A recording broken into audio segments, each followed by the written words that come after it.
Hello, and welcome to a bonus box of Warhammer 40k's Grim History from the Beyond. I'm Zeckthar, and today we will be going to talk about my favorite Tau in the Milky Way system, Commander Farsight. Now, there is no figure in Tau's history as divisive as Farsight, for he is the most famous warrior to hail from the Tau world of Viorla, as well as a protege of the legendary Commander Purtide. Farsight led the Tau Empire to reclaim space that had been invaded by the Imperium, but when he went beyond the furthest reaches of Tau space and established his own independent Farsight enclaves, the Ethereals denounced him as a traitor to the greater good. In fact, I should say there are some interesting parallels between Farsight and Horus Lupercal, before he went all, nutty with chaos. And trust me, we will go into that later. But for now, I wish to start a little differently than I normally do. I happened to find an interrogation between an Ethereal and an Inquisitor of the Ordo Xenos that gives a little understanding to both what the Tau Empire thinks of Commander Farsight, as well as a more complete look at the Ethereals and gives us clues as to why Farsight would defect. The following is an interview between Inquisitor Muturian Relay and an unnamed male Ethereal, the same Ethereal later dissected by Magos biologist Charles Darus. So, do you have a name? Oh, come now. I know you understand me. My servant Darvis said you've been trying to convince him to release me for hours. Your command of our language is actually fairly impressive. What do you want with me? Simply to learn, my nameless friend. Ha! Forgive my incredulity. Your race has never struck me as interested in learning. Ha! Mercifully, we aren't all alike. For example, that's what your caste calls you, yes? I should be delighted if you would tell me all that you can about the Tar-Var. Forgive my incredulity. Your race has never struck me as interested in learning. Nonetheless, if you would. Very well. I'm denied the company of my people. I can at least represent the righteousness. The Tar-Var is the one true pathway, where Ghoulas place your faith in a god that can affect your life. Not at all. The Tar-Var brings every Tau to contentment. But what is it? Selflessness, you dweeb. That's what we call it. The greater good. The knowledge that staring inward, one finds only solitude. But by staring outwards, by devoting oneself to race and its quest for perfection, there is harmony and peace. An ongoing quest. So you admit your empire is not yet perfect? Of course not. What is? The Tar-Var is the path, Guala, not the destination. And you greyskins all just agree to follow the same path. Is that too hard to believe? Why should we rally against what makes most sense? Each Tau is free to choose their destiny. That they all choose the Tar-Ve is merely testament to its righteousness. It is a unifying ideal. Unifying? Ah, yes. I've heard that argument before. And what happens when you happen to find someone who doesn't want to be unified, huh? I would guess subjugation. No. You missed the point. The greater good is no mere diversion. No empty godhood in which we place our faith. It is a necessity, human. It is the only thing that can save the galaxy from itself. We have a saying, Rocha Shazor Tuzkon Shah Savan. Unity comes to all things in time. Whether they like it or not? All right. Another question. What do you know of Oshova? You think yourself cleverer than me, Gula. But I assure you, evading my question isn't clever, just a sign that I've hit a nerve. I ask you again, what do you know of Oshova? What do you know of Commander Farsight? Well, let me start you off. It's a story I've heard from a trader at the edge of the Damocles Gulf. Seems that Oshova was the great hero of yours in your fire caste. Genius at whatever he did, just as long as what he was doing was fighting. Isn't that how it is with you, Tau? Water caste to talk and debate? Iron caste to shuttle you around, earth caste to do the dirty work. Everyone with a niche, no interbreeding, no intermixing. So Shova sets off to reclaim some colonies, and naturally there's an Ethereal in charge. Except the On gets killed, and Oshova ends up in command. Suddenly, there's no one to remind him about the bloody Tauva, and he's a long way from home. So what does he do, On? I mean, like you said, the Tauva is something you choose to follow, yes? Surely Oshova would have carried on with the peace and tranquility crap, despite it all. On? I'm waiting. Yes, except he didn't. He set up his very own little empire, without you Ethereals telling him what to do, without your wretched Tauva running his life.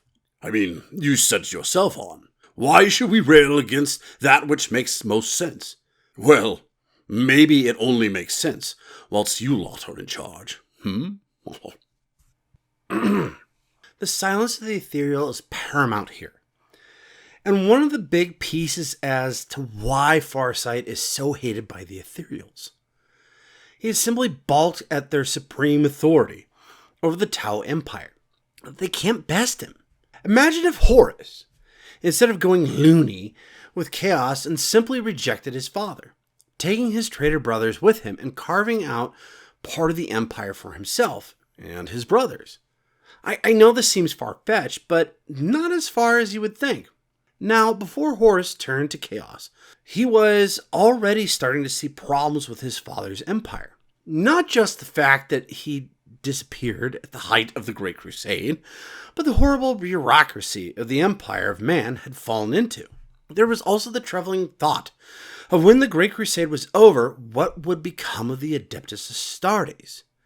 Vicious rumors, which happen to be true, of the fate of the Thunder Warriors, and how after the Unification Wars, the Emperor simply killed all of them because he didn't need them anymore.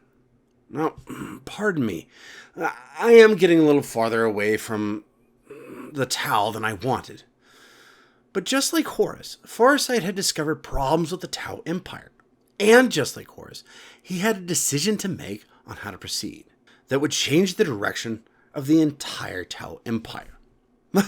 There I go again, getting ahead of myself. We should start back at the beginning. Oshova, Farsight's true name, was born upon the Tau subworld of Viorla, and his meteoric rise through the ranks of the fire caste began the training domes of its capital city of Montir. Enrolled in the planet's junior fire caste academics, as soon as he was able to walk, like all members of his caste, he quickly established himself as a serious and dedicated aspirant, with a voracious appetite for information. His peers were gifted too, but the young Shova had a spark of brilliance that stood out from every other Tau of his generation. Within days, it became obvious to his tutors that they had more than a simple fire warrior on their hands. Even in his youth, Shova was fiercely independent and inquisitive, which benefited him greatly. This became apparent when Shova was accepted for training a full 3 Terran years before the standard enrollment was due. The young Viorlan's martial temperament was the subject of much discussion amongst the academic masters. His physical skills were well above average for his age, and he proved truly remarkable with his ability to retain tremendous amounts of data from each situation he encountered. His abilities to use the knowledge he gained from every experience to assess and predict the actions of those around him was unnerving, and earned him the nickname Sho, which means inner light in the Tau tongue. Despite being several standard years younger than most of the Tau in the battle drome, Sho's picture-perfect memory and fierce determination earned him a string of perfect scores in the Academy's simulations. His team's casualty count was so low as to be unprecedented, and Sho escaped being tagged by hostile sim ghosts every time he entered a combat exercise, even in the infamous Jungles of 1,000 Eyes. At the time of Sho's graduation to the Firecast, the legendary Commander Puretide was still making a point of personally initiating as many new recruits into the ranks as possible. The famous commander was on military business on Vyorla when Shou's generation of warriors was inducted, and to the great pleasure of Montir's warriors, he agreed to be present for the ceremony. Amidst much bowing and scraping, the Montir Academy tutors told Pure Tide of the student they called Shou, the first warrior to have been enrolled into the academy at such a young age. As Commander Pure Tide bestowed the rank of Shazla upon the Tau prodigy, he asked Shou how he could consistently second-guess even the most devious of traps and scenarios set by his tutors. The young Tau politely explained that he usually thought of what plans he would set in place if he was the tutor trying to test a team of students, and then worked to disable those plans as best he could. Meaningful glances were exchanged between the assembled dignitaries, but nothing more was said on the matter at the time. 2 weeks later, Shou and his fellow initiates were sent to their first war zone against the Erekian incursion on the Western Veal. Whilst behind closed doors, Commander Puretide and his aides discussed the fact that Shou's military acumen and prowess were as promising as they had hoped. Now, as standard procedure, the young Tau served the first 4 years of his career as a member of the fire warrior team of a hunter cadre. Although he was posted to the fiercest war zones of each engagement, and that Shou was always right on the front line, the young Tau proved more than capable during the fire cast's ongoing purges of the Rekian species. En route to the war zone, Shou memorized every fact the water casts had been able to glean in their dealings with the female astromystics of the many-legged species, and had thoroughly analyzed the battle doctrine of the Rakian's blade-legged male gender. During the 4 standard years of the war he spent as a Shah's Law trooper, Shou became known to every warrior in his cadre. His ability to wield the pulse rifle at extreme close range saw him drive back several Iraqian surprise attacks, and he was always quick to push home any advantage he could gain. He quickly earned the trust of his senior officer, Shazu Monaka, and later his respect. This turned to eternal gratitude at the Battle of the Great Web, where Shou shot the Shazu free of a tangled clutch trap, saving him from the egg sacs of the Ostro Mystics and the horrific death that would otherwise have followed. By the end of his tenure as a fire warrior, it was Shou's suggestions that formed the vast majority of his unit's battle plans. A firm believer in the greater good, Shazu Monaka recommended his charges for their first trial by fire at the earliest opportunity. With the approval of their superior cadre fireblade, the young Tau warrior and his team were shipped back to Vyorla for potential promotion. Now, the trial of fire was a traumatic experience.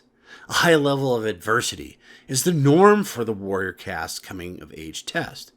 But there were those at the training academy that remembered Shou's inadvertent hand in the fall of their old colleagues, and wished to test him all the more harshly for it. Shou passed with flying colors. So great was his score, in fact, that the venerable Commander Puretide himself had agreed to train him in the arts of war. Shou was transported to Delaith Prime, where he made his way to the peak of Mount Kunji, seat of Puretide's tutelage, with only his wits and tenacity to call upon. The journey up the sheer mountainside was a grueling test itself. Yet, by using a system of improvised pulleys and the dead weight of a Kunjan snow lynx he had killed with a makeshift slingshot, Shou made the journey up the perilous face of the mountain, kilometer by painstakingly kilometer. Soon after he reached the topmost peak, Shou found Commander Puretide deep in meditation. Seated in focused meditation in front of Puretide were 2 young Tau warriors. One, who later introduced herself as Shazera, a fellow aspirant to the command ranks of the fire caste, and the other, a tacticum but gifted young warrior known as Caste. Through the hardships that were to follow, the 3 aspirants became as close as Telecera bondmates, albeit ones engaged in a bitter rivalry for the approval of their elderly master. Each of Puretide's students had a different style of war and a separate philosophy to go with it.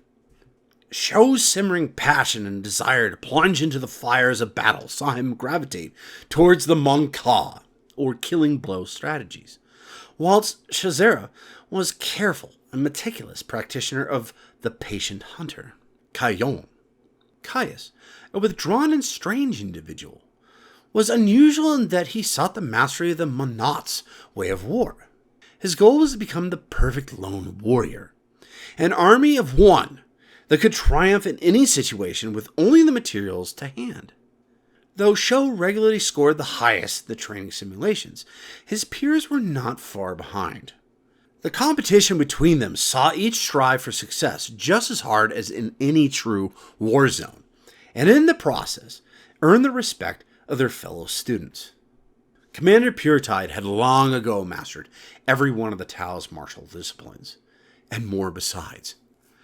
Over the years, he had honed his students' abilities to near superhuman levels, all the while striving to make them appreciate the alternative strategies available to the wise. When each was asked to fight in the manner of one of their peers, they did well enough, but in truth, they were only going through the motions, purely to ensure their master's approval. Each student had followed his or her own path, and was loath to stray far from it. Now, one by one, the Tao warriors left Puretide's side, their studies as complete as time would afford. They took their new names and titles from the peak of Mount Konja: Shaz o Shou, Shaz o Shazera, and Monot Shaz o Caius. Now, though they would go on to fight in different war zones across the Tao empires, the three disciples of Puretide were all to make their mark on history. Now, Oshoa would make his mark sooner rather than later, because the Orc menace had reared its ugly head in the Tao system. Yes, Warg Talk appeared in the vicinity of Arkunasha without warning or reason. One equinox, a strange solar storm erupted that appeared to make odd symbols in the sky. When it had subsided, the Earth caste cited something that defied all logic. The eastern void was now dotted with hundreds of energy signatures, every one of them heading on a collision course to Arkunasha. Weeks later, the planet was in the throes of a full-scale war. An orc invasion of vast size had descended, slamming giant asteroid fortresses into the planet's dunes. The crudeness of the orc assault had been its saving grace. The Earth caste's firing solutions could depressurize or destroy a conventional fleet before it reached orbit. But there was nothing conventional about the Greenskin Armada. Even the heavy rail cannons that bristled from the Tao's biodomes had proven next to useless against the porous balls of rock and junk hurtling in their direction. More and more orc craft hurtled out of the sky and crunched into the dunes in a jaw-dropping planetfall the Tao took to calling the Gohoraka, or Death Hail. Hunter and defender cadres were scrambled to each crash site, but the greenskins seethed out of the impact crater around each fallen asteroid like water overflowing a boiling cauldron. By the time Commander Shou and his fleet reached Arkanusha's orbit, the planet had all but been overrun. With the exception of a few highly mobile strike forces abroad in the desert, the Tao's military presence planetside had been destroyed in a series of disastrous one-sided engagements. The rest of the populace was holed up in the transparent biodomes that ring the planet, though the orcs had destroyed most of the connecting structures in short order. They had not yet worked out a way to pierce the meters-thick carapaces of the habitats themselves. Each was an island in a sea of invaders, surrounded by barbaric hordes that hammered and hollered on the thick transplastic separating them from their prey. The Tau inside got a good chance to study their persecutors up close, but the habitat's resources were dwindling, and the military forces were pitifully inadequate for the task of repelling the orcs. Without each biodome's dew forms bringing in the regular water they relied upon, the life expectancy of Arkunasha's people would be measured in weeks, at best. After his counter-invasion fleet made it to Arkunasha's surface entirely unmolested, Commander Sho was extensively briefed on the situation by the Tau trapped in the Arkunasha's biodomes. The planet's dust storms could be avoided with careful monitoring by the Earth-caste suborbital drone network. But according to the Earth-caste aerial observations, there appeared to be even more of the violent alien warbands roaming the desert than in the first few weeks of the invasion. Stranger still, the drone scans had confirmed something the Ethereals had originally put down to fearful rumor mongering. The individual orcs testing the defense of each biodome were slowly getting bigger.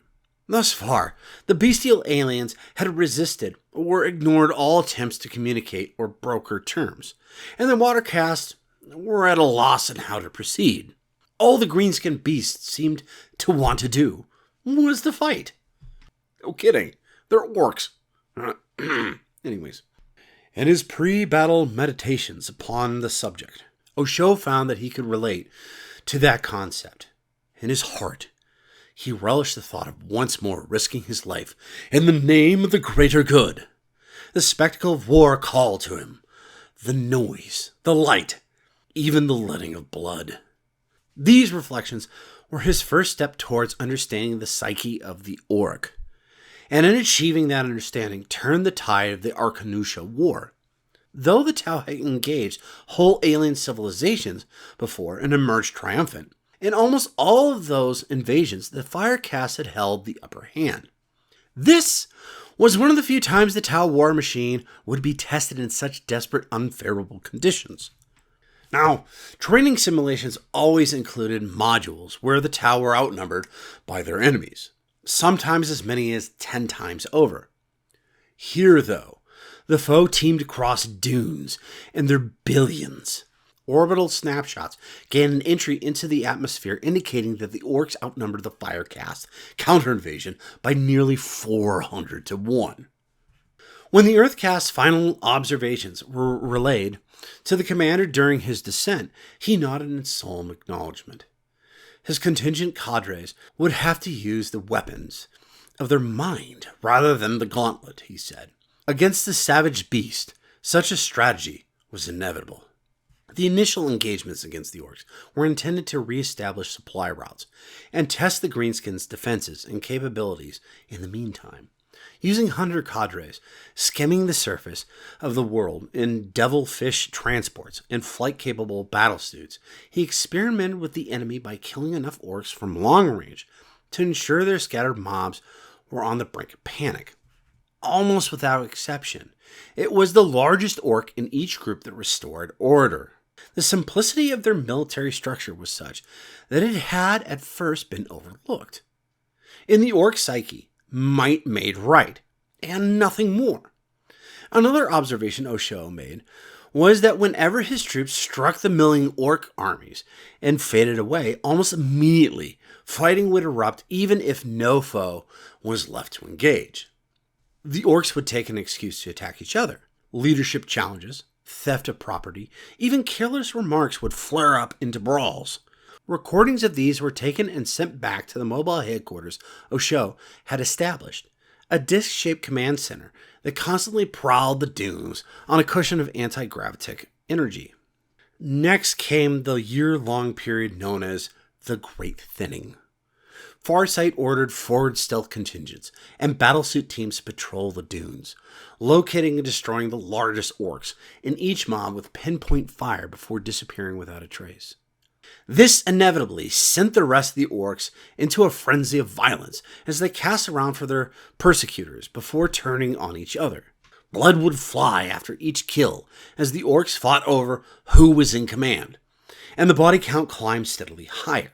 As more and more monitor drones reported back to the high command, Osho watched every recording with cold fascination. Before long, he had deciphered not only the crude system of glyphs the orcs used as writing tools, but also the guttural orc tongue. Soon he was telling his aides what would happen next in each recording event before it had even unfolded. His officers joked that he must have seen the recordings earlier, but they knew full well that their commander had simply come to the understanding his foe well. His command staff were soon referring to him in his new moniker, Shova, or Farsighted.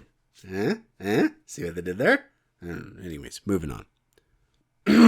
The knowledge gleaned from these intercepted messages slowly filtered into the Fire Caste military doctrine. Wherever the orc glyphs for boss, Mick, or dog appeared on an orc vehicle, the hunter cadres would prioritize their destruction with concentrated hammerhead fire or XV-88 broadside battlesuit support, slowing orc response times to a crawl.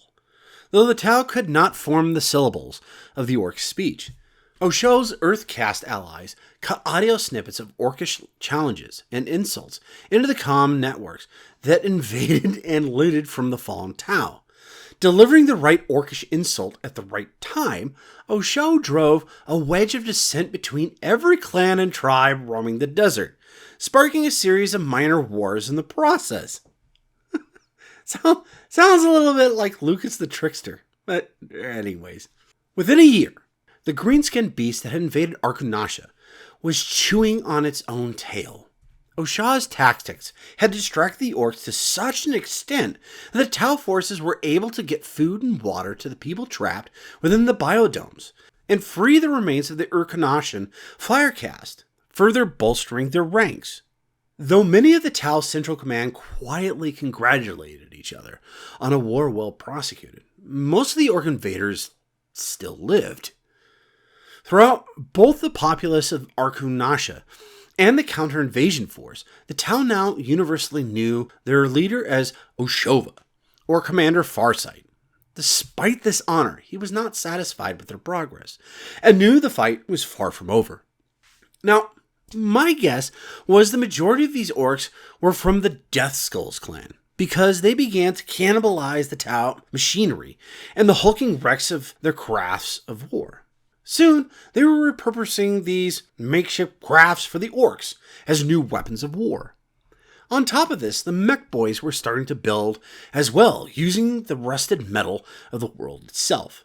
As more and more orc vehicles became armored in, or wholly constructed from oxidized metal, the hordes blended in with the desert itself with a form of accidental camouflage. Or still, the Tau discovered just how tough orcs actually are. They were able to survive the terrible rust storms that plagued the planet, giving them an edge in the many deserts of the world of Arkunasha. Commander Farsight had expected the orcs to be resourceful, but he had not come to fully appreciate the advantages afforded by their uncanny psiology. The number of the orcs on Arkunasha was actually increasing rather than being slowly whittled down. Oshova and his ethereal masters were forced to consider the matter of orc reproduction. A train of thought no civilized species should actually have to follow.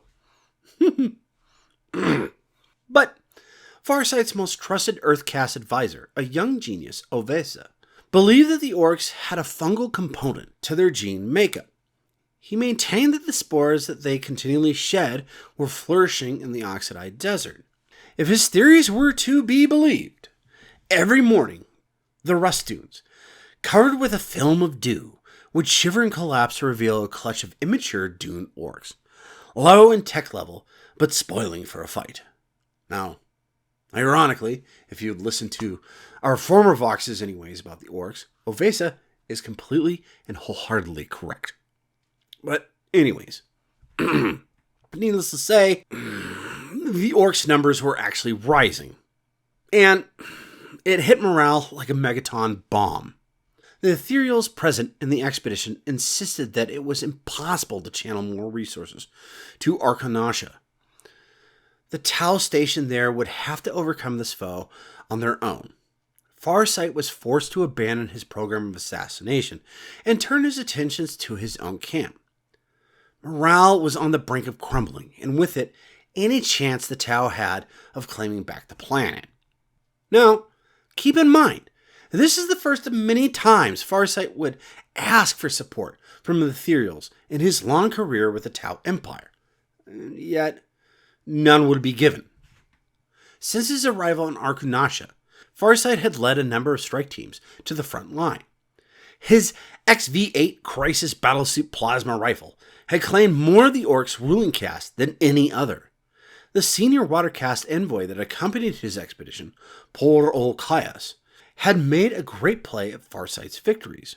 Positive propaganda was circulating throughout every biodome and mobile base, but still, Tau spirits were sinking. In deep talks with Por-Ol Kaias, Commander Farsight came to the conclusion that one of the Orcs' race's primary weapons was its warlike spirit. The Orcs spent little to none of their energies on angst or paranoia, instead channeling everything they had into seeking and fighting battles. Critically, the close quarters abilities of the fire caste were no match for the strength of the brutality of the Orc hordes. As the war ground on and the progress graphs of the Tau Central Command took an ever more downward trend, Farsight finished what was to be his definitive work on the Greenskin mindset, known as the Book of the Beast, and it was circulated to every cadre of Fireblade, Battlesuit Shazoo, and Kroot Shaper left on the planet. The tactical acumen in its pages was astounding. It taught the Firecaste how to think like an Orc, to understand their language, even to fight with the fury of an Orc in battle if necessary. Above all, it taught them that their commander understood the enemy well, and that the Tau could still win. The next few years saw a transformation in the Tau's approach to the War of Arkunasha. No longer did the Firecaste dance out of reach, engaging the Greenskin menace at close quarters, only when absolutely necessary. Instead, the Tau military machine reverses tactics, driving teams of fire warriors in battlesuits close to blast apart the Orcs wherever Farsight's dune-stalking Pathfinder teams uncovered them. When the Orcs mounted one of their fearsome charges, the Tau would hold their ground at the ambush point, kneeling in the rust and laying down a fearsome network of supporting fire that overlapped whenever an Orc came close. Should any Greensim make it through the deadly lattice, they would be charging into a storm of blazing light from the Firecaste's time-delayed photon grenades. If necessary, the surviving Greenskins would then be shot at point-blank range or even clubbed to death with the barrels of pulse rifles, while they reeled from the photon blasts, unable to defend themselves from the vengeful Tau. It was a dangerous tactic, perhaps needlessly so. Yet, new life had been breathed into the Firecaste fighting upon Arkunasha. Many of Oshova's pupils took to the new tactics with particular zeal. The combatant Commander Brightsword, most of all. Ambassador Por-Ol Kaias ensured the footage of Brightsword and his cadre overcoming an Orc charge at close quarters was seen far and wide. Up until that point, the Tau had done little more than defend their biodomes. Now, they were relishing the strategy of an all-out attack. Oshova had put flame in the bellies of his warriors, and it was there to stay. All across the planet, battle broke out with a renewed fervor. In the maze-like canyon networks of the Arkunashan equator, Oshova lured columns of rust-plated Orc vehicles into ever narrower channels until, with a simple vehicle kill at each end of the armored column, the Orcs were trapped in place and slaughtered like herd beasts. Scant miles away, nimble piranhas led Orc dakajets and duffed kappas on a merry dance through drone-mapped canyons until one by one the clumsy Orc pilots collided. Farsight's Kroot mercenaries feasted on a daily diet of dune Orc flesh, adapting to the environment until their skin was tough enough to withstand even the red storms. Everywhere, the teachings of Farsight's Book of the Beast took their toll. As the hunter cadres mastered its methods, Oshova led his armies against Greenskin hordes that outnumbered them hundreds to one and emerged triumphant. Slowly but surely, the progress graphs in Central Command began to change. During this unprecedented period of success for the Tau upon Arkunasha, the people of the biodomes were extracted and moved to the natural fortresses of the highlands, away from the comforts of home, but safe enough to survive whilst the war raged below. The hunter cadres continued to thin out and then eradicate the orc armies, milling across the dunes in a series of Monka strikes that were pitilessly efficient. Then came an innovation from the orc ranks that changed the face of the war once again. Though the bog had now been reduced to less than a quarter of its former size, the desert was still infested. Dune orcs pushed their way out of the red sands with every dawn, and the docks at the head of the bog had an almost necromantic talent for stitching fallen warriors together. Normally it's the use of staples and "you're good." Anyways, the tenacity of the orc army was incredible. Yet it was the orcs' earth caste equivalent, the individuals known as the Mags, that robbed the Tau of their greatest strength. Ghoul's Gorge, named for the cannibalistic atrocity that had taken place there between two rival kindreds, was a vast open canyon that howled with fierce desert winds. Battle erupted when a vast horde of orcs sought to push through the gorge and fall upon the biodomes beyond. In their midst was a giant drill-armed walker designed to breach the transplastic shells of the domes, as much a pagan idol as a weapon of war. Farsight had no inclination to see if it would actually work. He drove his teams in close, harrying the orc column from above whilst they were still bottlenecked in the gorge. As plasma fire rained down, shimmering domes flickered into existence above each mob, lit by energies cascading across their bubble-like surfaces. Even the drill titan Stompa was protected by this forced dome. The heavy rail rifle rounds of Farsight's broadside teams simply disintegrated on impact. The ensuing battle was torturous for Farsight's Tau. They could not abandon their charges in the biodomes, and yet their fire was all but useless against the flashing bubble fields of the orcs. The impetuous young commander Brightsword mounted a close-range battlesuit attack on the rearmost orc mobs, and he and his team quickly established that the only way to circumvent the bubble fields was to get inside them, placing the Tau just where the orcs wanted them to be, in close combat. So began the massacre of Ghoul's Gorge, the most disastrous battle yet to have taken place during the entire Arkanasha War. Every time the Tau penetrated a bubble field in order to strike at the greenskins within, the orcs would charge headlong into their foes, guns blazing. Close combat erupted along the length of the gorge, as the cramped conditions of the Tau had engineered for the battle prevented them from using hit-and-run tactics. Though Farsight himself used a daring vertical strike to immobilize the clanking, fat-bellied driller at the heart of the orc horde, he was forced to order his cadres to withdraw before their losses became untenable. The commander reluctantly retreated to his mobile headquarters to reconsider his strategy. In consultation with his ethereal advisors, Farsight once more respectively requested reinforcements from Viorla. The war hung in a balance, he claimed. A determined assault on key orc positions could see the course of the entire campaign, and in favor of the Tau. There was a lengthy silence before the Ethereals replied that a Tau ship from Viorla was indeed inbound. Yet, they would say no more on the matter. When a lone Orca dropship descended upon Arkanasha, Farsight and his closest advisors met in person atop a massive natural plateau in the Argap highlands.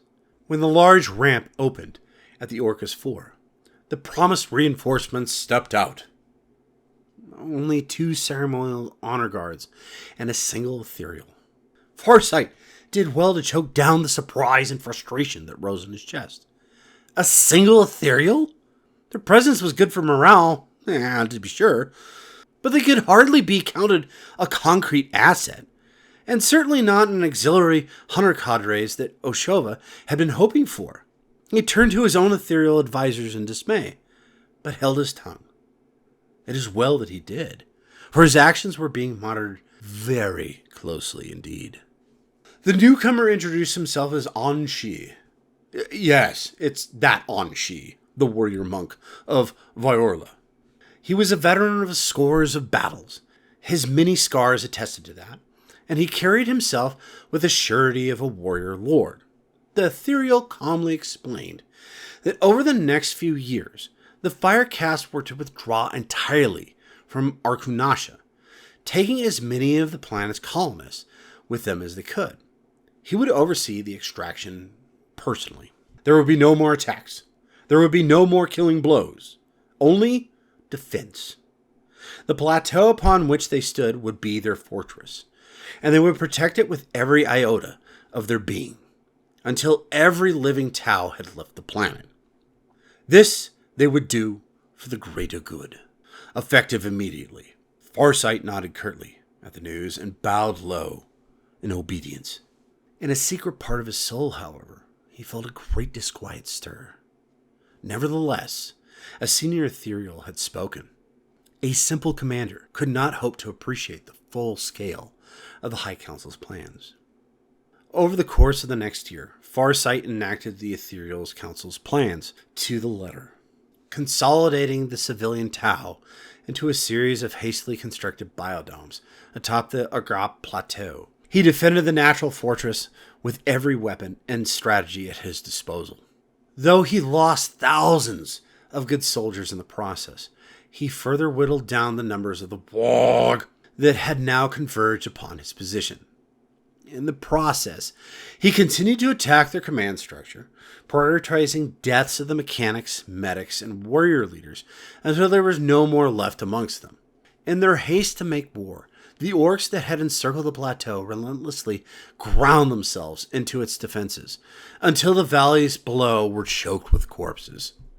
Not one of them had the vision or perspective to retreat, and Farsight pitilessly exterminated any who broke through the cordons. Many of Commander Farsight's pupils, Brightsword, most strident amongst them, called for revenge for the fallen. They proposed a final push to exterminate the aliens once and for all before extraction. Oshova somberly argued against this course of action. So it was that the Tau colonists were evacuated from Arkunasha, and the Fire Caste along with them. Now, in the end, the Fire Caste returned to Arkunasha the next year, with the exhaustive cartographic information harnessed by Farsight's Warscaper drones, and with the Book of the Beast to guide them. They made short work of the orcs left there, taking less than a year. Soon the planet glittered like a jewel amongst the stars once more. But Commander Farsight was not there to witness it. His destiny was elsewhere. The Tau had been assailed by a new foe, the Imperium of Man. Now, what takes place next, we have discussed in detail in two of our voxes about the Tau, known as the Damocles Gulf Crusade. Due to this fact, we will skip a bit forward to the aftermath of the Damocles War. Feel free to listen to our voxes about the Crusade and the Tau Empire and the upstarts of the galaxy. Yet, moving on, the Tau Empire had faced off against an insanely strong opponent and emerged victorious. Kind of. But the cost of that victory had been high indeed.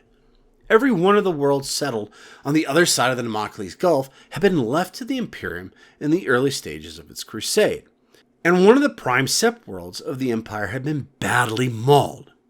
The notion of Tau natural supremacy in the universe had been shaken to its core. In this time of doubt, Ethereal Master Anva negotiated with the then Ethereal Supreme Anhui, and a plan of reconquest, led by Oshova, was initiated. Anvei's decision for Farsight to lead the reconquest was not taken lightly, but when the matter was settled, it had the full power of the Master behind it. The first few weeks saw Oshova elevated from the status of hero of the Arkunasha War and Damocles Gulf Crusade to that vaunted savior. With the persuasion arts of the water caste as his tools, Anvei began a propaganda campaign that saw Oshova's military success become oft-told legends, almost godlike. Statuses to Farsight's greatness were erected in every major battle dome, pod complex, and naval harbor across the worlds of the First Sphere expansion. Fire warriors of every rank had images of the hollow cuts of Farsight somewhere in their possession, sometimes even displayed alongside those of Onwe and Anva themselves. For Oshova, the attentions were bewildering and unwelcome. The commander was greeted with the hunter's salute so many times each day that he feared that he would wear out his arm joints before the crusade even started. Yet, he bore it all stoically, understanding that the Empire needs its heroes. In the councils of the Ethereals, however, there was a concern that Oshova would not live up to the propaganda. The Damocles Gulf would not fall twice to the wiles of the Tau diplomats. This time, the Fire Caste would have to lead the charge on every world. If Dalith was any indication of the Imperium's threat, blood would be spilt in great measure, and these worlds had no little access to reinforcements. The result of all the efforts saw the mobilization of the greatest fleet the Tau Empire had yet seen. The sheer number of Tau battleships, navy vessels, escorts, colony ships, war spheres, grab pulse tugs, drop ships, and outrider patrols assembled for the coalition defied belief.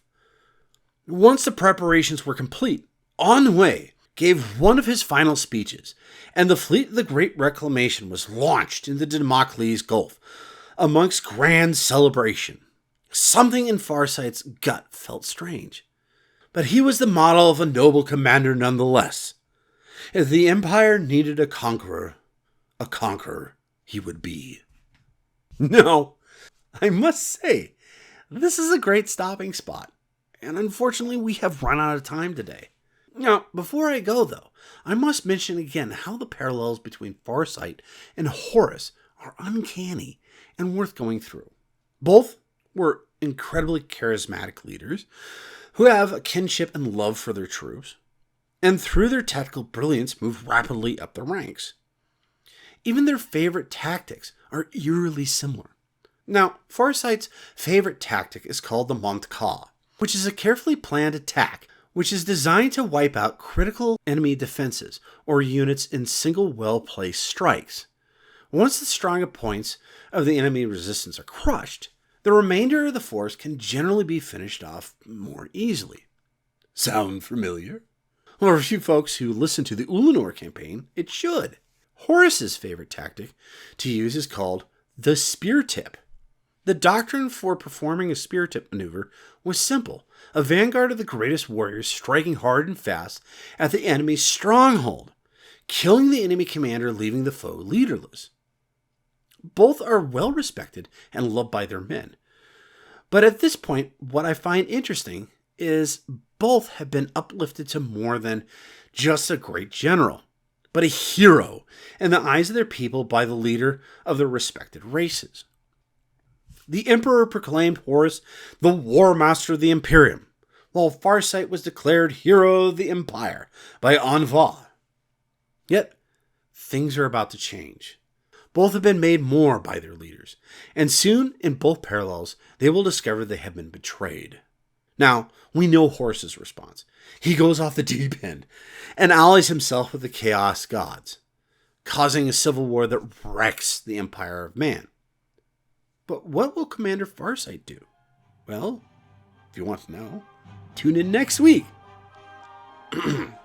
If you enjoyed this Vox, feel free to subscribe, comment, follow, and like. And if you really liked our stuff, please join our membership squad on our YouTube channel, Tales of Ashraka. Now, also, keep in mind we have a shop running, so feel free to check it out to get some stuff. Have a great day, and as always, until next time, this is Zeckthar, signing off.